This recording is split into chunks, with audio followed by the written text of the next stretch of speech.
सद्गुरुवे नमः। मंगलमूर्ति सद्गुरु मिलवै सर्वाधार, मंगलमय मंगल करनो विनमहु बारंबार। भक्तगणों को तथा धर्म अनुरागियों को मेरा हार्दिक नमन। वृत्त अंतसार में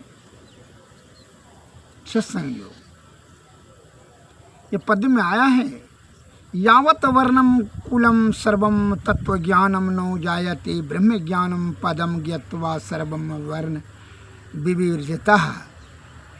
अर्थात जब तक ज्ञानो उदय नहीं होता तब तक विप्र आदि वर्ण भेद और कुल भेद रहते हैं, किंतु ब्रह्म ज्ञान के उदय होने से वे सब दूर हो जाते हैं।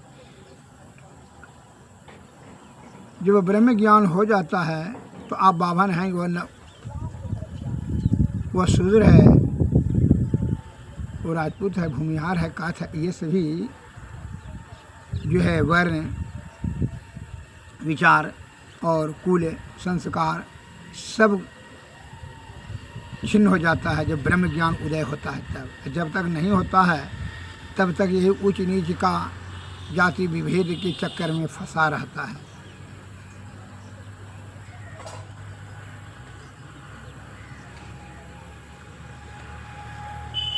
अतः ब्रह्म ज्ञान और आत्मज्ञान जब हो जाए तो ब्रह्म ज्ञान है, जिस वाक्य में मन वचन कर्म तीनों लय हो जाता है उसे ब्रह्म ज्ञान कहा जाता है। और मन वचन कर्म तब लय होगा जब आत्मज्ञान हो जाएगा, तभी यह तीनों जिस ज्ञान में लय हो जाता है छिन्न हो जाए उसे ही ब्रह्म ज्ञान होते हैं। और जब ब्रह्म ज्ञान हो जाएगा तो फिर ऊंच नीच का भेदभाव, जाति विभेद, वर्ण भेद, ये सभी नष्ट हो जाते हैं। भगवान बुद्ध का जमाना था, चारिका कर करके भोजन करते थे। जिस गांव में भोजन करते थे उस गांव के बाहर वृक्ष के नीचे बैठ जाते थे। गांव के कुछ लोग वहां एकत्रित होने पर भगवान बुद्ध कुछ उपदेश हुआ कहकर अपने बिहार यानी अपनी कुटिया में चले जाते थे। एक बार किसी गांव में भिक्षाटन करके वे गांव के बाहर में बैठ गए। वहां गांव के कुछ लोग इकट्ठे हुए, भगवान बुद्ध उपदेश करने लगे। संयोग से उस गांव की एक युवती लड़की जिसका विवाह नहीं हुआ था वह भी आ गई। जहाँ भगवान बुद्ध बैठे थे वह वहीं उनके निकट नीचे में बैठ गई। भगवान उपदेश वाक्य समाप्त करने के बाद उस लड़की से पूछते हैं, कुमारी के तू कहाँ से आई है? तो वह लड़की कहती है, भंते मैं नहीं जानती हूँ। भगवान बुद्ध पूछते हैं, तू कहाँ जाएगी? लड़की कहती है, भंते मैं नहीं जानती हूँ। भगवान बुद्ध फिर पूछते हैं कि तू नहीं जानती है? लड़की कहती है, हाँ भगवान जानती हूँ। भगवान बुद्ध पूछते हैं, तू जानती है? लड़की उत्तर देती है, मैं नहीं जानती हूँ। वहाँ जितने लोग बैठे थे उन लोगों के मन में आक्रोश हुआ कि यह कोई छोटी बच्ची नहीं है, सियानी लड़की है। इतने बड़े महान संत पूछ रहे हैं कि कहाँ से आई हो, तो नहीं जानती हूँ। तब जब भगवान पूछते हैं नहीं जानती हो तो हाँ जानती हूँ। भगवान पूछते हैं कि जानती हो, तो कहती है कि नहीं जानती हूँ। यह कैसी अशिष्ट लड़की है। सबके मन में आक्रोश को जानकर भगवान बुद्ध ने पुनः उस लड़की से पूछा, कुमारी के मैं तुमसे क्या पूछ रहा हूँ और तुम क्या उत्तर दे रही हो? वह लड़की कहती है, भंते आप जानते हैं कि मैं अमुक प्रकार की पुत्री हूँ और मेरी शादी हुई नहीं है, तो मैं कहाँ से आई और कहाँ जाऊँगी यह बात आप जानते ही हैं। लेकिन आपका पूछना है कि इस संसार में, इस शरीर में तुम कहाँ से आई हो? भगवान मुझे क्या पता मैं पूर्व जन्म में क्या थी और कहाँ से आई हूँ, इसलिए मैंने कहा कि मैं नहीं जानती हूँ। आपने पूछा कि कहाँ जाएंगे? भगवान मुझे क्या पता कि शरीर छूटने पर मैं कहाँ जाऊँगी, इसलिए कहा कि नहीं जानती हूँ। आपने पूछा नहीं जानती है तो मैं ने कहा कि जानती हूँ, अर्थात मैं यह जानती हूँ कि इस संसार में एक दिन जाना है। आपने पुनः पूछा कि जानती है, तो मैंने उत्तर दिया कि नहीं जानती हूँ, अर्थात वहाँ जाऊँगी या नहीं, कब जाऊँगी या नहीं जाऊँगी, जानती हूँ। हम लोग को भी यही सोचना चाहिए कि हम कहाँ से आए हैं और कहाँ जाएंगे। इस देव दुर्लभ मनुष्य शरीर की उपादेयता क्या है, हम लोग नहीं जानते हैं। अर्थात संत महात्मा आध्यात्मिक प्रश्न पूछते हैं, लौकिक प्रश्न नहीं पूछते हैं। अतः उनके इसलिए कहते हैं, संतन की मति अति गोई, उसे जाने नहीं कोई। संतों की बुद्धि अत्यंत गंभीर होती है। वह अलौकिक प्रश्न पूछते हैं, अलौकिक जवाब देते हैं, अलौकिक विचार रखते हैं। यह नैसर्गिक और जो है विषय आसक्त प्रश्न नहीं पूछते हैं, विषय भोग का बारे में चर्चा नहीं करते हैं। उनका शब्द में गंभीर ज्ञान छिपा रहता है। अतः इसलिए इस बात को ध्यान में रखें कि संत जो है शांति व अस्थिरता व निश्चलता को जो प्राप्त करते उसे संत कहते हैं। संत दरस फल परम अनूपा, ब्रह्म दरस सहज जीव स्वरूप।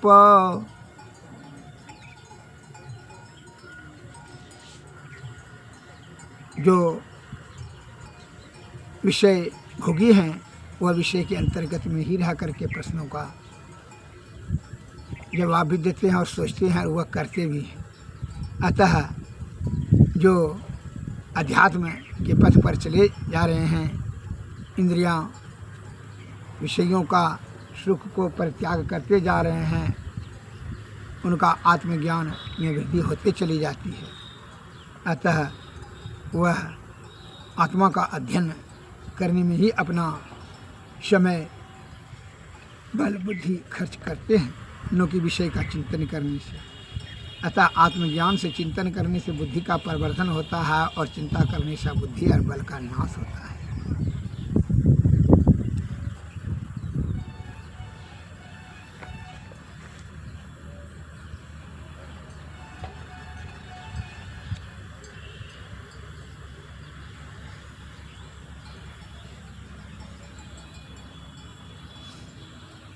श्री सद्गुरु महाराज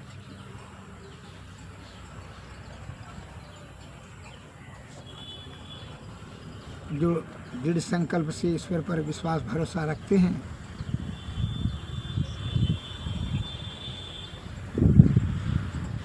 एक जो स्वाई रूप जिनकी यही भावना जैसी प्रभु मूर्त देखें कि तैसी। एक शिष्य ने प्रश्न किया, गुरुदेव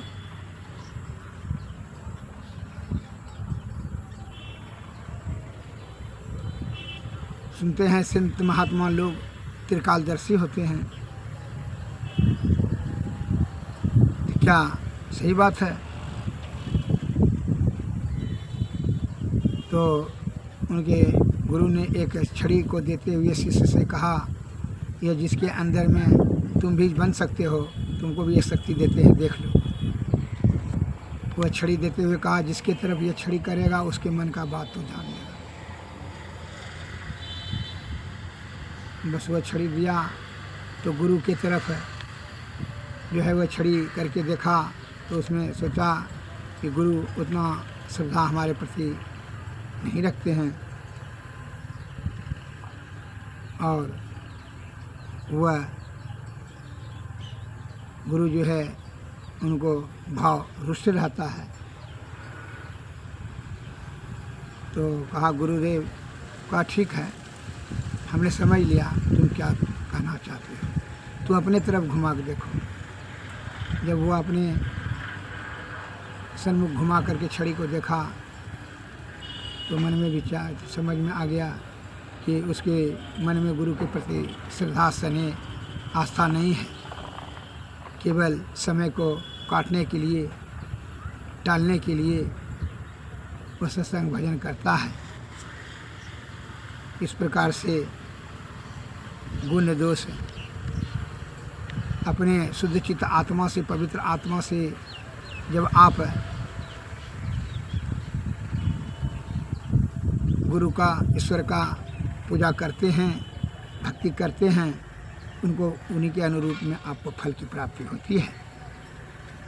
अतः इसलिए कहता है शुद्ध चित्त पवित्र आत्मा से पूर्ण श्रद्धा और विश्वास होकर करके गुरु का दुर्गुण न देखते हुए अपने मन में पूर्ण श्रद्धा और आस्था और विषय का त्याग करके सद्गुरु के चरणों की सेवा करें, तो उसी के अनुरूप आपको फल की प्राप्ति होगी। जिस पर जाकर सत्य सनेहु, तकर मिलहु न कछु संदेहु। श्री सद्गुरु महाराज की जय। जब वह छल कपट युक्त रहता है, जैसे अगर यदि अपवित्र पात्र में खीर दे दिया जाए, पवित्र वस्तु दिया जाए तो वह भी दूषित हो जाएगा। उसी प्रकार दूषित चित्त मन में, विषय भोगी के मन में, विषया आसक्त प्राणी के मन में अध्यात्म का ज्ञान दिया जाए, ईश्वर का वखान किया जाए, सद्बुद्धि सद्गुण का समावेश नहीं हो पाता है, क्योंकि उसका जब तक कि विषय वासना से रहित नहीं हो जाए, मन पवित्र नहीं हो जाए, चित्त शुद्ध नहीं हो जाए, तो वह उनको आध्यात्मिक आत्मिक ज्ञान, सत्संग प्रवचन से सफलता सिद्धि नहीं मिलेगी। उसका भाव जैसा रहेगा उसी के अनुसार से विचार होगा, और विचार के अनुसार से उसको कर्म करेगा, और कर्म के अनुसार से उसको फल प्राप्ति होगी। अतः शुद्ध विचार से, पवित्र आत्मा से ही, इसलिए कहता है तोरे गठरी में लागल चोर बटोहिया कैसोबई। तोरी गठरी में लागा चोर बटोहिया कैसोबई। 25 दिन है चोरवा यह सब की नासोर। तेरी गठरी में लागा चोर बटोहिया कैसोबई। जग सवेरा बाट अनेड़ा फिर नहीं लागई जोर। तेरी गठरी में लागा चोर बटोहिया कैसोबई। भवसागर एक नदी बहतु है बिन उतरे जावा ओर।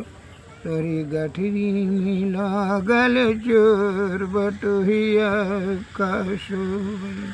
कहे कबीर सुनो भाई साधो जागते कीजे भोर। तेरे गठरी में लागा चोर बटोहिया कैसोबई। ये शरीर बनाने में प्रकृति को बहुत मेहनत करनी पड़ी है। बड़ी शुद्ध और पवित्र हृदय से प्रकृति ने बड़ी कृपा करके बनाई है, लेकिन तुम जो है यहाँ विषय आसक्त में, मन और माया और काया के चक्कर में विषय आसक्त होकर इसको तो गंदा कर देता है। कैसे बनाया है शरीर जरा बता रहे हैं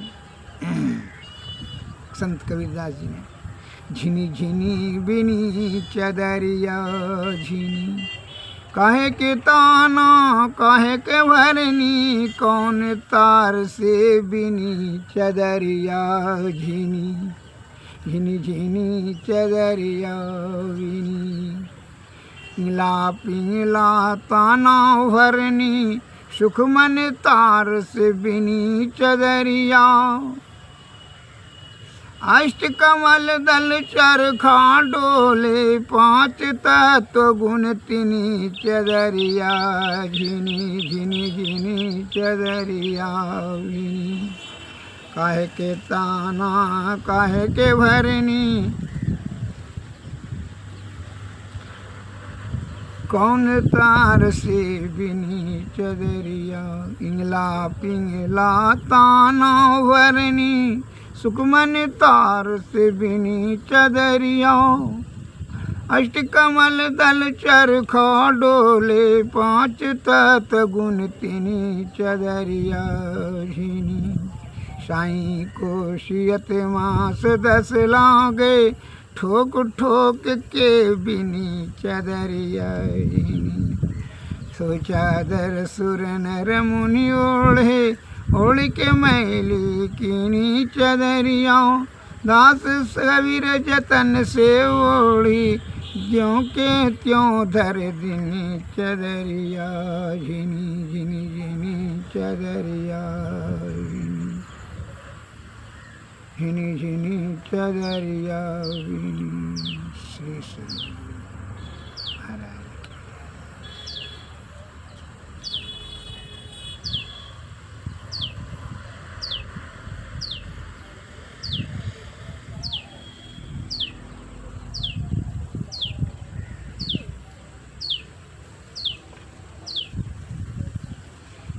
घूंघट से पट खोल, घूंघट से पट खोल रे, तो को पीर मिलेंगे।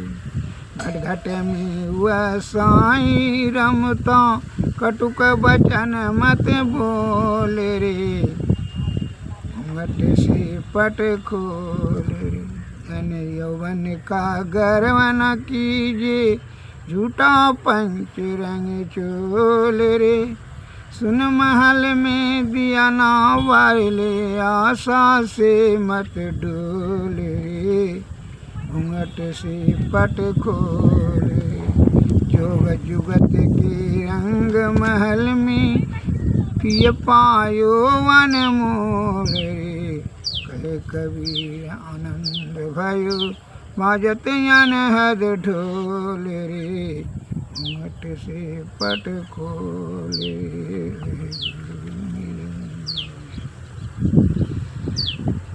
सदगुरु के कृपा से ही आपका हृदय सिद्ध होगा। विषय वासना से आपको विरक्ति होगी, और जब तक कि विषय का त्याग संभव नहीं होगा, तब तक आप ईश्वर की प्राप्ति कर नहीं पाएंगे।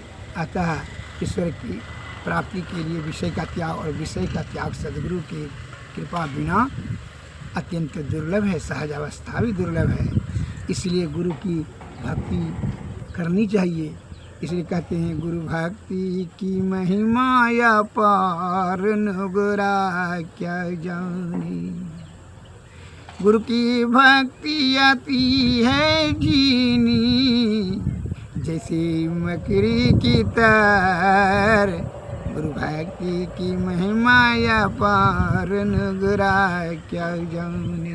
भव जल नदिया या गम बह धरवा, जिसमें 84 की धार। गुरु भक्ति की महिमा या पार, नुगरा क्या जाने। बिनु गुरु भक्ति परे यम फांसी, जम का खाएगा मार। गुरु भक्ति की महिमा या पार, नुगरा क्या जाने। गुरु की भक्ति कटे जम फांसी, जम के मुख पर चार। नुगरा क्या जाने। गुरु भक्ति की महिमा या पार। कहत कबीर सुनो भाई साधु, गुरु बिनु नहीं निस्तार। गुरु भक्ति की महिमा या पार, नुगरा क्या जाने।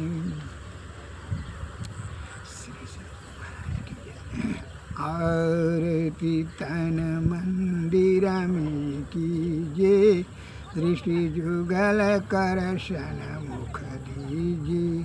चमकई बिंदु सूक्ष्म यति उज्जल, ब्रह्म ज्योति अनुपम लख लीजिए। जगमग जगमग रूप ब्रह्मंडा, निरखी निरखी ज्योति तज लीजिए। शब्द सूरत याभ्यास सरल तर, करी करी सार सवर गही ऐसी जुगति कया गढ़ त्यागी भव भ्रम भेद सकल मल चीजी भव खंडन या रति यह निरमल कृमेयी अमृत रस पीजे आरती तन मंदिर में कीजे दृष्टि जुगल कर सन्मुख दीजिए। श्री सद्गुरु महाराज की जय। श्री सद्गुरु महाराज। सद्गुरु नमः। सद्गुरु नमः। नमस्कार। जय।